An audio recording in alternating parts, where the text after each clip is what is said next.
ফেলুদার কাছে আসে এক ধনী পরিবারের কর্তা, যিনি সদ্য কেনা একটি বিরল গোলাপি মুক্তা চুরির অভিযোগ নিয়ে এসেছেন। চোর এমনভাবে চুরি করেছে যে বাড়িতে কোনো বাইরের লোক ঢোকেনি এবং কোনো জোর জুলুমের চিহ্নও নেই। ফেলুদা ঘটনাস্থল পরিদর্শন করে এবং খুব কম প্রশ্ন করেন। তিনি কেবল সেই কক্ষের চারপাশে তাকিয়ে দেখেন এবং দেয়ালের দিকে ঝোলানো একটি পুরনো ছবির ফ্রেমের উপর নজর দেন। তিনি কর্তাকে জিজ্ঞেস করেন, এই ছবিটি কি অনেক দিন ধরে এখানে ঝোলানো আছে?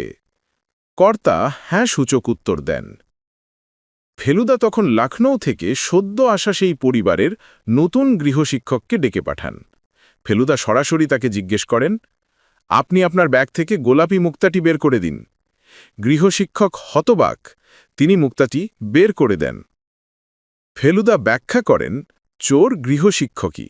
সে মুক্তাটি চুরি করার পর যেহেতু বাইরে নিয়ে যাওয়ার সুযোগ ছিল না, তাই মুক্তাটি ছবিটির ফ্রেমে আটকে থাকা সামান্য ফাঁকা জায়গায় লুকিয়ে রেখেছিল।